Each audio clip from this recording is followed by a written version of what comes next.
Sosok yang sedang balas dendam. Berita tentang pembunuhan di jalan yang menghubungkan antara Desa Jetis dan Desa Waringin semakin menyebar luas ke seluruh penghuni desa sekitar. Jalan itu memang sepi dan tidak pernah dilalui seorang pun jika malam tiba. Jika ada yang melewati jalan itu saat hari sudah gelap, pasti keesokan harinya jasadnya sudah tergeletak di ujung jalan dengan kondisi tidak sewajarnya. Kejadian seperti ini memang sudah sering terjadi. Kali ini korban pembunuhannya mati begitu mengenaskan, dengan kepala terpisah dari tubuhnya. Biasanya hanya ada beberapa tusukan benda tajam atau bekas sayatan di seluruh tubuhnya. Mengerikan memang, hingga warga di sini pun jika malam tiba tidak akan ada yang melewati jalan itu. Ben, kau tahu, pelaku pembunuhan itu bukanlah manusia, melainkan penunggu jalan itu yang dulu pernah menjadi korban perampokan, dan sampai saat ini si hantu itu terus saja membunuh siapapun yang melewati jalan itu kalau sudah malam. Mungkin dia sedang membalas dendam.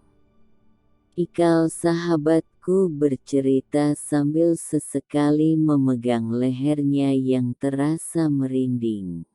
Ya, kabar tentang siapa pelaku pembunuhannya memang sudah tersebar luas dan hampir semua warga mempercayainya. Sekitar 2 tahun yang lalu memang pernah ada tragedi perampokan di jalan itu. Korbannya seorang perempuan, dia dirampok dan dibunuh dengan banyak luka tusukan di sekujur tubuhnya, dan bahkan tangan kanannya sampai terpisah dari tubuhnya. Sudahlah Kal, aku penasaran siapa yang sudah menyebarkan rumor begitu.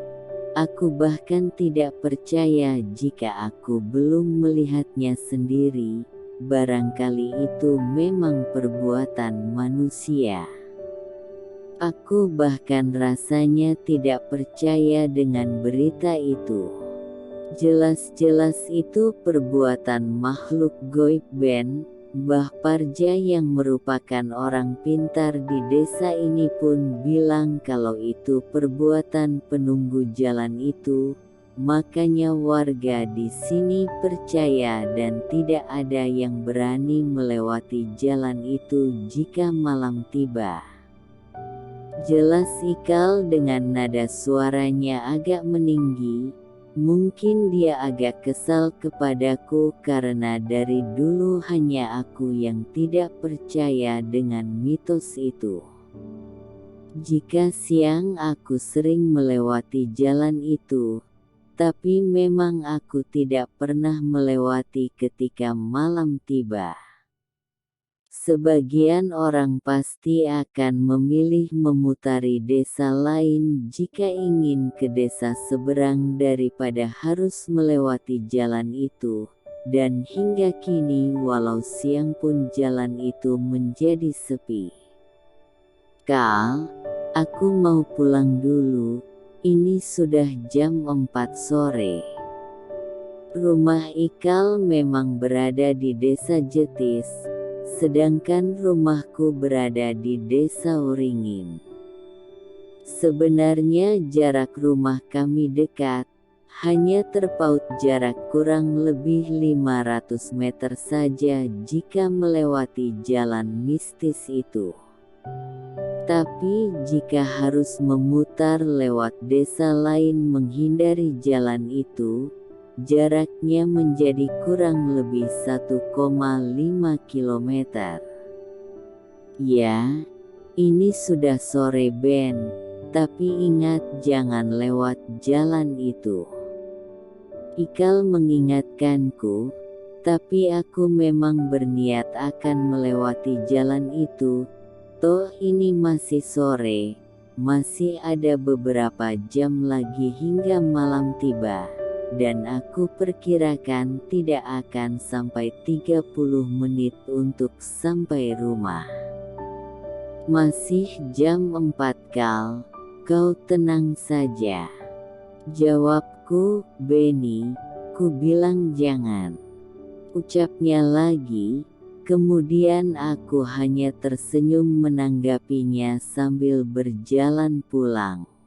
Suasana di jalan ini masih sama seperti hari biasanya jika aku melewatinya, sepi. Baru jam 4 lebih 10 menit tapi suasananya sudah hampir seperti malam. Mendung, dan pohon-pohon di sekitar jalan ini terlalu rimbun jadi nampak gelap. Aku merasakan ada air menetes di mukaku. Ah, gerimis. Aku harus lebih cepat sampai di rumah sebelum hujan. Begitu pikirku. Panjang jalan itu hanya sekitar 100 meter saja. Sampai di tengah jalan aku merasa ada seseorang yang memanggil namaku. Aku mengabaikannya, tapi berulang kali memang seperti ada yang memanggil namaku. Ah, itu hanya perasaanku saja, pikirku. Beberapa langkah berjalan aku melihat sekelebat bayangan hitam melintas di depanku. Aku kaget. Kali ini aku merasa jantungku sudah berdebar tak karuan. Aku kemudian mempercepat laju langkahku, namun yang kudapati aku melihat sosok perempuan berdiri di depanku. Wajahnya hancur, noda darah terlihat jelas di pakaiannya. Di samping perempuan itu berdiri, tergeletak tangan yang berlumuran darah, dan aku lihat tangan kirinya memegang pisau yang ukurannya seperti pisau daging. Sosok itu mendekat kepadaku sambil mengacungkan pisaunya. Aku melotot, tubuhku kaku, dan bibirku bergetar hebat. Untung melangkah mundur pun serasa ada yang memegangi kakiku. Siapa kau? Dengan sisa keberanianku aku melontarkan kalimat tak bermutu. Mulutku sudah mulai berkomat-kamit membaca doa yang sekiranya aku bisa. Sosok di depanku kemudian menghilang. Aku kemudian berlari agar lebih cepat sampai rumah. Beberapa meter lagi aku berhasil melewati jalan itu, tapi aku merasakan ada sesuatu menyentuh punggungku. Saat kuraba ternyata ada pisau yang menancap di punggungku. Lama-lama aku merasa pandanganku mulai gelap. Aku melihat sosok itu lagi di depanku membawa pisaunya lagi dan ia tancapkan di dadaku. Dan kini aku merasakan duniaku benar-benar gelap. Aku sudah mati.